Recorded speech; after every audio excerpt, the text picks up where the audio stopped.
Olá, vamos a mais um assunto muito interessante, dessa vez através desse vídeo, em que nós vamos trazer não somente assunto de contabilidade. Como você sabe, a Acesso Contábil é um canal de contabilidade, onde nós tiramos dúvidas, orientamos pessoas em todos os aspectos, tanto o trabalhador quanto o empregador.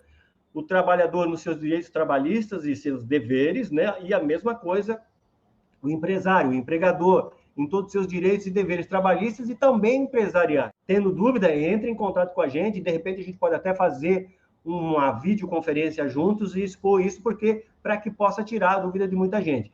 Porém, a Acesso Contábil quer ir muito mais além da oferta de informações, né, de conteúdos.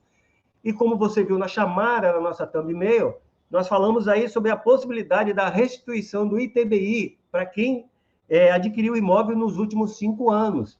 Isso vai tirar dúvida, a sua dúvida, e, de repente, a possibilidade de você pôr um dinheirinho no bolso. Como fazer isso, você vai saber no transcorrer desse vídeo. E, para isso, eu vou contar com a ajuda de um parceiro, o doutor Eric Silva, nosso parceiro aqui da contabilidade, que nos ajuda muito, nos orienta muito em questões das mais diversas ordens, né? É com ele que eu me aconselho, quando não há dentro da minha área essa condição. Acesso Contábil é um escritório só de contabilidade, não é um escritório de advocacia. Então, eu conto com essa parceria do Dr. Eric para me suprir nessas necessidades. E hoje, gentilmente, ele vai fazer esse vídeo com a gente, trazendo essa informação para você, criando, inclusive, a possibilidade, como eu já disse no início, de você ter uma devolução de um valor que pode ter sido cobrado indevidamente. Como vai fazer isso? Você já vai saber já. Deixa eu apresentar aqui o doutor Eric Breno, né? Perdão, Eric Silva, tá? Que vai nos ajudar. Antes de mais nada, por favor, apresente-se, diga onde é o seu escritório, da onde você está falando agora, né? Para que as pessoas possam te conhecer melhor. Antes dele falar, deixa eu explicar uma coisa para você. Na descrição desse vídeo vão estar todas essas informações que o doutor Eric vai falar com referência a ele, o endereço dele, os contatos dele, porque para que essa restrição aconteça, você vai precisar de uma ajuda de um advogado. Assim como eu recomendo a você que toda vez que for vender ou, sobretudo, comprar um imóvel, você conte com a ajuda de um advogado. Mas aí eu vou ter mais um gasto. Olha, vale a pena, pode ter certeza. Porque aí você vai comprar um imóvel tranquilo, porque o advogado vai checar em todos os... Tudo é possível dizer, esse imóvel está pronto para ser vendido. Ele não tem problema nenhum. Vou dar um exemplo aqui que é muito grave, não é? Que é imóveis que não estão registrados no cartório de títulos e documentos, que é a matrícula do imóvel. Muitas vezes você pode ter uma surpresa muito grande. A gente pode até fazer um vídeo sobre isso aí. E, inclusive, matar uma etapa nessa transação, que é o contrato de compra e venda. Já vai direto por cartório, né? E já faz a escritura de lá, e depois de lá para o cartório de registro de imóveis, para fazer a matrícula, e aí o imóvel de fato é seu. Entende? A partir de que a matrícula esteja registrada no seu nome, aí de fato ele é seu. Tá? Presta bastante atenção nessa colocação que eu estou falando. Mas aí, doutor Érico, vamos lá. Bom, primeiramente, boa tarde ao senhor Edivaldo. Obrigado pelo convite aí. É um prazer. Honroso convite que prontamente atendemos, porque a parceria ela envolve principalmente e essencialmente a informação. Então, vamos partilhar a informação, né? Eu sou advogado, uma das áreas que eu trabalhei muito nos meus estudos e na minha vida acadêmica foi o direito tributário, e na linguagem do direito tributário, de como traduzir a legislação, de como trazer esses elementos técnicos para o cotidiano das pessoas e que elas entendam o que estão pagando, por que estão pagando, e também as formas de evitar alguns impostos ou pagar menos, né? Em resumo é isso, ou fazer da forma correta. Então, eu creio que hoje seja um vídeo informativo que tende a exatamente isso. O que fazer, como fazer e até mesmo como precaver algumas questões aí envolvendo o ITBI, que é um imposto que está no cotidiano das pessoas. E o que é importante você saber, que o doutor Eric, assim como eu, porque a gente prima por isso, é procurar as nossas profissões, são profissões muito técnicas, e exigem muitas vezes um linguajar técnico, sobretudo no tratamento com os órgãos públicos. Mas você fica despreocupado, porque aqui a gente vai falar de um linguajar, não que você não tenha capacidade de compreender, não é nada disso. A preocupação é com as pessoas que não têm essa compreensão, né? Para que elas possam entender. Nós vamos falar de um linguajar muito simples, né? E de forma didática, para que você possa compartilhar esse vídeo com mais pessoas e saber da importância disso. Afinal de contas, você tem aí 5 anos, no período de 5 anos, você pode reaver, de repente, a restituição disso. E é isso que o doutor Eric vai hoje nos esclarecer de forma bastante didática, né? Essa informação. Mas a Prefeitura de São Paulo, por exemplo, ela tem feito isso, causado um prejuízo financeiro para as pessoas no tocante a esse aspecto. Por quê? Porque eles avaliam o imóvel sempre muito acima, não há uma disponibilidade da fiscalização em ir até o imóvel e dizer, olha, de fato existe isso, né? Um aumento do valor venal do imóvel, né, que nós estamos falando. Aí o ITBI é cobrado em cima do maior valor, causando aí um prejuízo para o comprador. E, além do que, as prefeituras, o que eu não entendo o porquê disso, eles não parcelam o ITBI, né? Então, isso muitas vezes inviabiliza uma negociação, por exemplo, porque o ITBI foge daquele escopo, né? E tem pode trazer aí um prejuízo tanto para quem está querendo vender e matando aí o sonho de alguém que queira comprar um imóvel, né? E aí talvez isso ponha um pouquinho mais de regra nessa situação. É isso mesmo, doutor Eric? Perfeito, perfeito. O mais importante é entender o que é o ITBI, né? As pessoas às vezes chegam lá, olham aquilo, mas o que é o ITBI? O ITBI é o imposto sobre a transmissão de bens imóveis, ou seja, compra e venda de casa, de uma sala comercial, ou dos bens imóveis em geral. E ele consiste, vamos dizer assim, o fato gerador desse imposto é justamente a transmissão, ou seja, uma compra e venda, né? Uma permuta ou algo relacionado à transmissão. O que geralmente, popularmente, ele atinge é compra e venda de casa. Em resumo, é isso, e o contribuinte principal é esse, né? O residencial, às vezes o comercial. E a questão fundamental do que trazemos hoje para a discussão do vídeo é o valor em que deve se incidir a alíquota do ITBI. Qual o valor que é? O valor que eu vendi ou o valor venal do imóvel? Essa é a questão chave. Qual que é a base de cálculo deste imposto? Então, a decisão, hoje as decisões judiciais, elas justamente discutem essa questão. Qual que é a base de cálculo? É o valor venal? É o valor de venda? Qual é o valor que eu devo incidir a alíquota, entendeu? E aí é o pulo do gato. Por esse pressuposto e por esse entendimento de que chegamos à conclusão de que o essencial é definir a base de cálculo, e o tribunal, os tribunais bandeirantes principalmente, estão discutindo isso e chegam à conclusão de que tudo depende. Essa palavra no direito ela é muito utilizada, depende. E depende do quê? Vou dar um exemplo aqui que eu acho que ilustra muito bem a questão, e aí eu acho que com exemplo as pessoas vão entender. Vamos supor que temos um imóvel com uma sala comercial, um imóvel bem localizado no centro da cidade, pode ser da sua cidade ou de qualquer outra cidade, em que estabelece um valor venal do imóvel condizente com o tamanho da área, tamanho da construção e localidade. Então, o fiscal vai lá, chega-se à conclusão que o valor venal é tanto, porque o imóvel é novo, está num local bem posicionado, a metragem é alta, mas aí tá, ele estabeleceu o valor venal e tudo, IPTU e todos os mais impostos vão ser com base nisso. Chega daqui a 10, 15 anos, o imóvel deteriorou, ou seja, aquele imóvel se desgastou, perdeu a visibilidade, já não é mais um imóvel novo, a pessoa não consegue vender pelo valor venal, ou seja, vende por um valor muito menor que o valor venal. E nessa transferência de propriedade, aí é que está a questão. Qual vai ser a base de cálculo?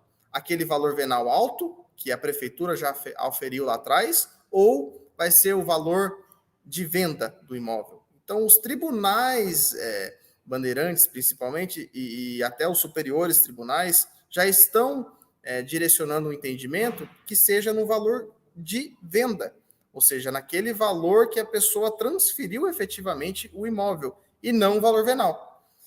Porém, a prefeitura já cobrou um ITBI com base no valor venal. Então, essa que é a questão aí. Se você pagou com base no valor venal, você vai conseguir, através dessas decisões judiciais, reaver a diferença do que você teria que pagar efetivamente se tivesse pago com o valor de venda. Então, é essa questão aqui que a gente vai entrar e vai discorrer um pouco mais aqui.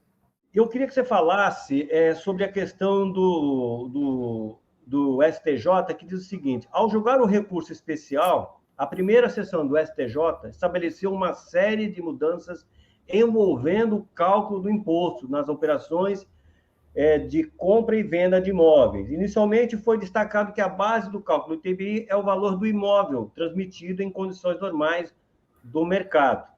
Agora, o valor de transação declarado pelo contribuinte goza de presunção de que é condizente com o valor de mercado, que somente pode ser afastado pelo fisco mediante a regular instauração do processo administrativo próprio, né? Tem até um artigo no Código Tributário Nacional para isso. O que quer dizer? Eu entendo que as prefeituras estejam agindo de forma arbitrária, né? Tá apostando que as pessoas não vão ingressar numa ação judicial, porque isso vai, evidentemente, envolver custos, né, com a contratação de um advogado, porém, eu creio que esse panorama está mudando. Haja visto dessa possibilidade de você ter esse valor restituído, não é?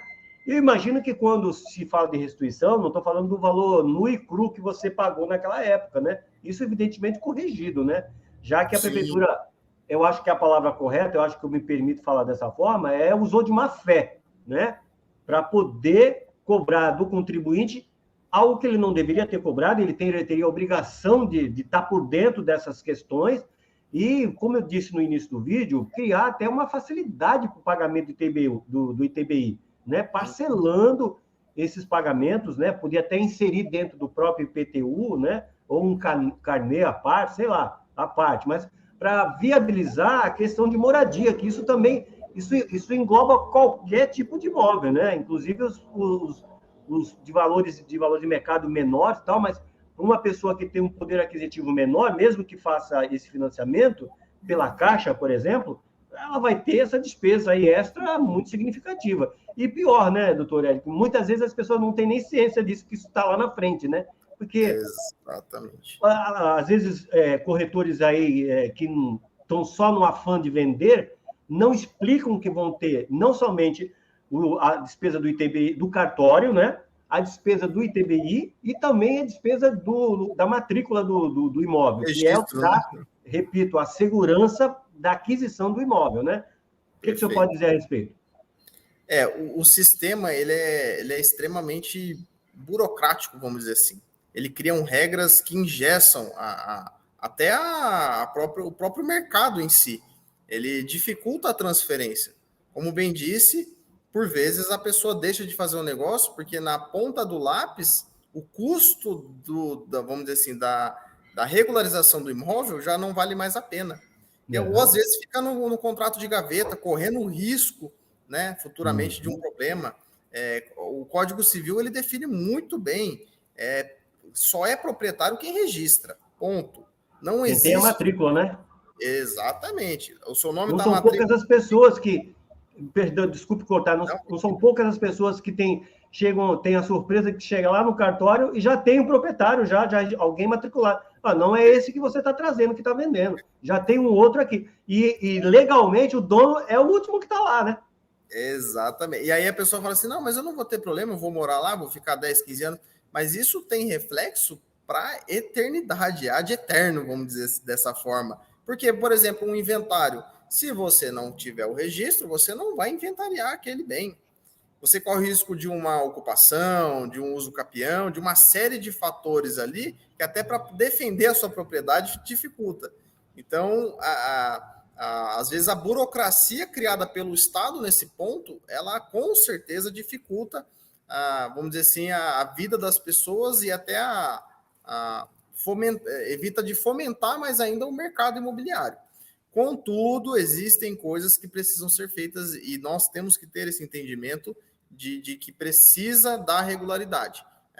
Isso não afasta a responsabilidade do fisco de procurar métodos para facilitar, como o senhor bem disse, questão de parcelamento, a questão da informação, de você entender que o contribuinte, nesse caso, goza da presunção de boa-fé ou daquilo que ele está falando é verdade. Ou seja, se eu falar que o meu bem foi vendido por 150 mil e o fisco não quiser fiscalizar, ele vai ter que entender que foi 150 mil. Então, basicamente, traduzindo o que o juiz disse nesse RESP que o senhor leu aí, ou nessa orientação, e o entendimento jurisprudencial está atendendo a esse ponto, é que o que o contribuinte disser que vendeu, e ele declarar no imposto de renda, ou mostrar como base de cálculo do cálculo do ITBI, é presunção de veracidade, ou seja, ele goza de boa-fé.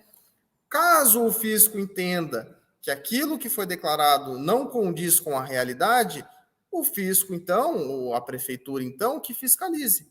Ela que envie lá o funcionário público devidamente diplomado e faça todas as aferições necessárias para chegar à conclusão, um processo administrativo, no caso, para chegar à conclusão de que aquele valor declarado não condiz com a realidade. Não é assim que é feito no imposto de renda?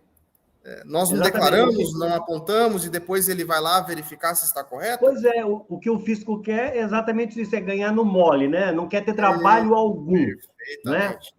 Né? Exatamente, não quer ter trabalho algum. E como muito bem esclareceu você, exatamente, achou que está indevido, faz uma auditoria sobre essa transação e, se for apurado uma sonegação, como nós já dissemos anteriormente, que se cumpra o rigor da lei. Então, você que está comprando imóvel, né, ou vendendo, tome cuidado, né? Tome cuidado, que isso pode trazer sérios problemas se você, de fato, não declarar o que de fato... Porque dinheiro, meu amigo, dinheiro deixa rastro, né? Não tem esse negócio. De alguma forma, vai se localizar. Exatamente, essa é a questão. Então, eu fui estagiário na Procuradoria do Estado de São Paulo e lá utilizávamos muito o termo. O Estado, ao mesmo tempo que ele é um lobo, e ele faz coisas de lobo, ele é uma ovelha, e ele sofre alguns problemas por ser ovelha. Então, nesse caso, por exemplo, quando ele toma uma postura mais reativa com o contribuinte e abusa até da condição ativa, né, do tributo, ele é um lobo.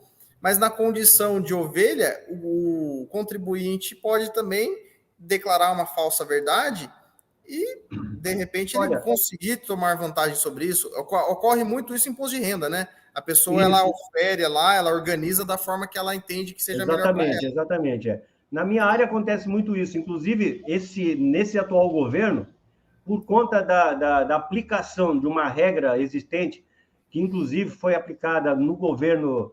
Você é jovem, talvez você não lembre do presidente norte-americano Ronald Reagan, que tinha um ministro, né, de sobrenome Laffer, que deu... E daí vem a teoria de Laffer, né, que é a redução dos impostos para que haja uma maior arrecadação. Por quê? Eu pago menos impostos, para que eu vou sonegar? Isso. Então, quando se aplica o valor desse ITBI sobre o valor da suposição que a prefeitura acha que é devida, ou seja, sempre é para mais, né? Nunca é para uma correção justa, né? Ela está fazendo o seguinte, com esse método, eu estou aí suprindo a parte que sonega. Quando, na realidade, se ela aplicasse a teoria de Laffer, reduzisse esse imposto, não haveria sonegação. As pessoas, por conta dessa despesa adicional, porque, evidentemente, também isso tem que se levar em conta, nem todo mundo está preparado por diversos aspectos, né? Porque, infelizmente, no nosso país, nós não temos uma cultura de administração do dinheiro que você ganha, né? Perfeito. Então, as pessoas, muitas vezes, se vê forçadas a deixar de fazer, eu não vou usar a palavra sonegar, ela é forçada de deixar de fazer a escritura, fica só, como você disse lá no início, só com o contrato de compra e venda, né? Um contratinho de gaveta, mas correndo seríssimos riscos aí, inclusive perda do próprio imóvel, mesmo tendo um contrato de compra e venda assinado pela pessoa. Pode correr com isso. Então, se as prefeituras, eu falo de forma nacional, tivessem essa questão de reduzir isso aí, não haveria por que sonegar, né? Além de parcelar a possibilidade. Então, mas essa é uma cultura dos nossos governos, em todos os âmbitos aí, de sempre fazer, olha, vamos morder o máximo que a gente pode, porque para poder suprir os que sonegam, né? Mas quando se aplica isso, poxa, esse atual governo apresentou aí 1 trilhão de arrecadação. É recorde sobre recorde da arrecadação da Receita Federal. É só você ver, acompanhar, aí, inclusive as redes sociais da própria Receita Federal, afirmando isso. Então, por quê? Porque houve a redução, o próprio governo, na redução que ele fez de impostos dentro da pandemia, você viu que a arrecadação subiu, mesmo dentro desse período tão difícil, né? Então, dá super certo, mas quem não tem uma visão de gestão, e infelizmente, sabe, doutor Hélio, eu falo com bastante propriedade, porque é o meu dia a dia de tratar com o erário público, né? Com prefeitura, com o Estado, com o governo federal. Infelizmente, eles não têm sempre essa visão da redução dos impostos para aumentar a arrecadação, né? Simplesmente, como eu disse, vamos poder suprir os que sonegam, quando, na realidade, se fizer dessa forma, não tem por que sonegar. Se fizer, mesmo fazendo dessa forma, e houver sonegação, cumpra-se a lei em cima de quem está agindo indevidamente. E o que tem muita gente, infelizmente, a gente sabe que isso é uma realidade. Não vamos negar, né?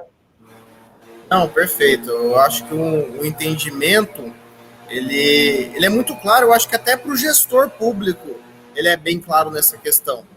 Mas, às vezes, é menos vantajoso você ver o lado do contribuinte, né? É mais fácil você criar um padrão, segue o padrão, o dinheiro vai entrar do mesmo jeito, eu deixo de fiscalizar algumas coisas, né? Eu acho que isso, infelizmente, é uma atitude comum do nosso sistema público. E não é uma exclusividade de Taubaté, São José, São Vicente, Santos, é uma atitude comum. Estabelece isso, modus operandi, e vamos nessa toada. Eu não verdade. fórmulas de chegar a algo diferente e que envolva a solução do problema. E aí é que entrou o advogado. Então, vamos supor que uma pessoa tem as condições de contratar um advogado. Essa pessoa certamente vai ter as melhores indicações, ela vai fugir do imposto, e aí aquela máxima brasileira entra em jogo. O rico paga menos imposto e o pobre paga mais imposto.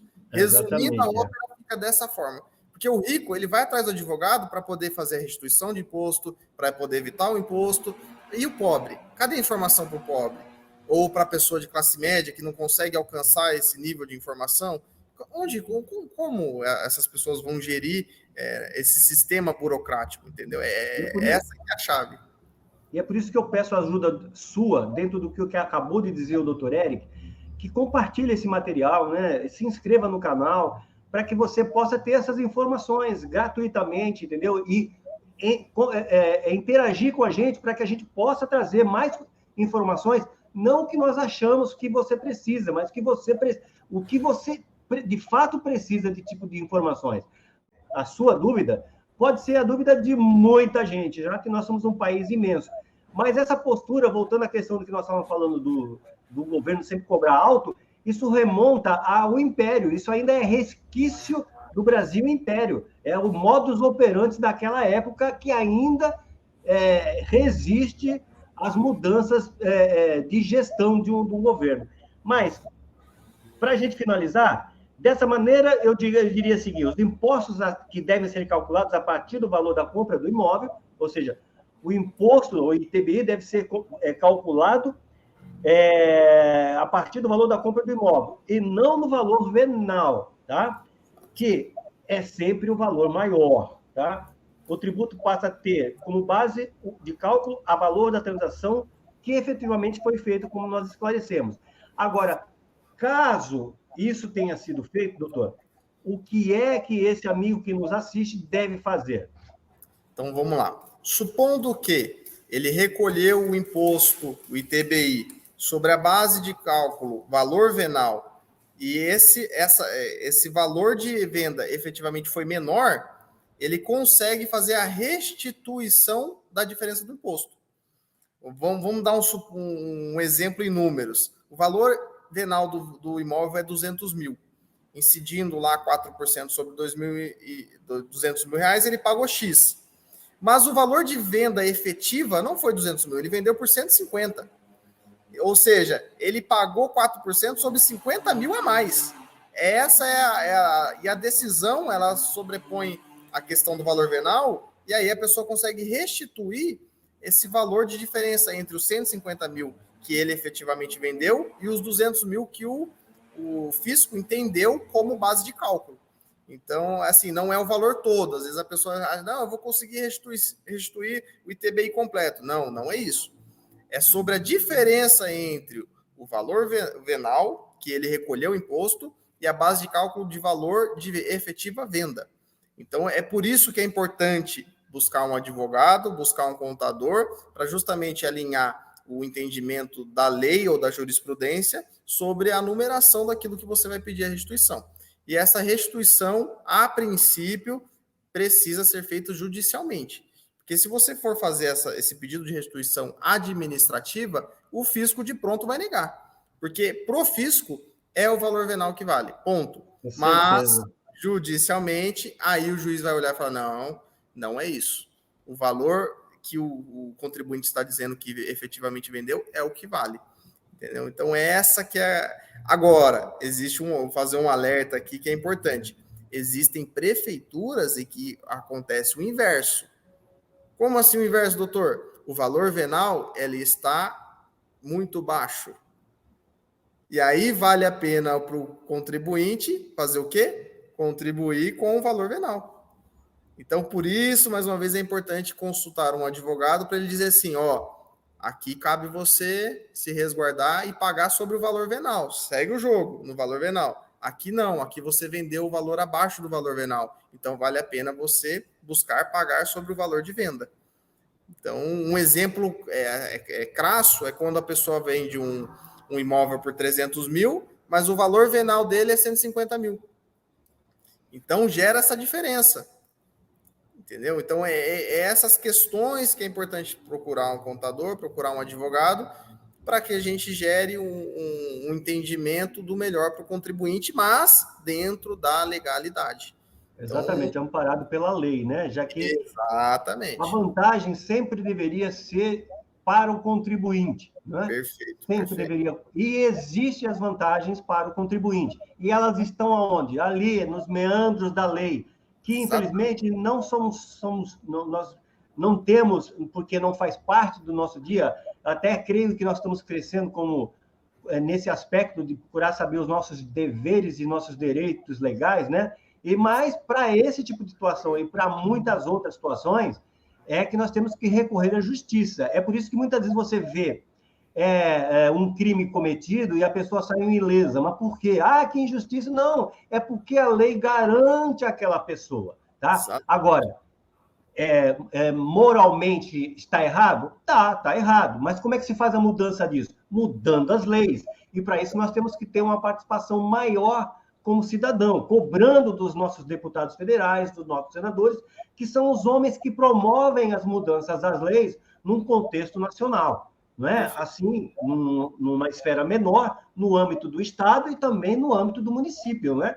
Para isso, a gente tem que exigir, de forma ordeira, de forma pacífica, né, como cidadão, de que essas pessoas das quais nós pagamos regiamente os salários deles para poder gerir esse grande condomínio chamado Brasil, né, para que tudo funcione corretamente. E muitas vezes a gente tem que recorrer a pessoas que conhecem da lei. E no caso, especificamente falando, nós estamos falando do advogado, assim como na minha área também, tributária, na questão dos contadores também, né, e tantos outros, né? Ou seja, você está com dor de dente e vai falar com o açougueiro? Né? Não dá. Né? Exatamente. Essa é a chave da coisa. Exatamente. O mecânico cuida da mecânica, o advogado cuida do entendimento das leis e da jurisprudência, o contador dos números, e por vezes todos trabalham junto. Essa é a chave. essa lei absurda do que todo mundo quer ter vantagem, né? Ela ainda persiste muito no nosso país e a gente precisa mudar esse aspecto, né? Tá? Nos mínimos detalhes. As mudanças se dão nas atitudes de comportamento que nós temos no dia a dia. Até furar uma simples fila de pão, né? Você deve repensar isso, tá? Já tem alguém lá na frente, né? Não é porque alguém seu, um amigo, um irmão, tá lá e fala, não, isso é errado, vá lá para onde você estava. É assim que as coisas vão permitir, a não ser que todo mundo da fila concorde, né? Você não vai perguntar para 30 pessoas se concordam. Bom, gente, eu espero que você tenha gostado desse material, que ele possa ter sido útil para ti, e até que ele possa te render aí uma economia, né? Afinal de contas, você tem 5 anos aí sobre essa transação para verificar que se você fez aí no período de 5 anos, a possibilidade, como esclareceu muito bem o doutor Eric, né? Da devolução de parte de valor que foi cobrado indevidamente. Foi cobrado a mais, não deveria ter sido cobrado. Porque no jargão popular aí, né? As prefeituras dão uma de João sem braço e vai. Aí você não tem conhecimento do teu direito, né? Não assiste o canal da Acesso Contábil, né? Não ouve o que o doutor Eric tem para orientar, acaba perdendo dinheiro, tá certo? E o que a gente quer é que haja dinheiro para todo mundo, para que a nossa economia seja cada vez mais pujante, né? Para que realmente o Brasil possa ocupar o direito que ele tem, o dever que ele tem de protagonista da história do mundo, né? E tornar o nosso dia melhor, a nossa vida melhor. É assim que vai funcionar melhor a economia, a saúde, a segurança, quando a gente tiver essas mudanças de atitude. Doutor Eric, faça suas considerações finais, e antes dele fazer as considerações finais, e agradecimento pela sua presença nesse vídeo, né? Não esqueça de compartilhar, deixa o like, se inscreva. Repito, no início nós falamos, mas vou falar novamente, agora no finalzinho. Na descrição do vídeo vai estar os dados do Dr. Eric, o endereço, os contatos, para caso você se veja nessa situação, entre em contato com ele e vocês possam conversar aí, de repente, entrar com uma ação, né? Porque foi isso que ele explicou, se faz necessário a ajuda de um advogado para ingressar com uma ação contra a prefeitura, exigindo, devolva aí que você cobrou, você se enganou, você esqueceu e me cobrou a mais, tá? Mas, por favor, me devolva com juros e correção. Manda ver aí, doutor Eric. Exatamente. Eu costumo dizer que o melhor sentimento de todos é o sentimento da justiça. E no que ele se baseia? Ele se baseia no conhecimento de você entender o que está acontecendo ao teu redor. Tanto daquilo que você paga, e você entende o que está pagando e por que está pagando, tanto daquilo que você recebe, e isso ordena tanto nas questões familiares quanto empresariais e também com as relações tributárias, né? A justiça, ela imperando, ela traz uma satisfação para ambos os lados. E o contribuinte, ele precisa sentir que ele está pagando algo justo, pagando algo, ainda que o imposto seja um entendimento comum aí como algo penoso, difícil, mas quando você entende e aceita a ideia de que você não foi enganado e aquilo foi, de certa forma, justa, traz um sentimento de clareza e tranquilidade, e isso você leva para a vida toda. Então, que vocês busquem com essa informação e com os seus direitos viver um sentimento de justiça todo dia. Obrigado, Eric. Forte abraço, gente. Fique com Deus e até a próxima. Tchau.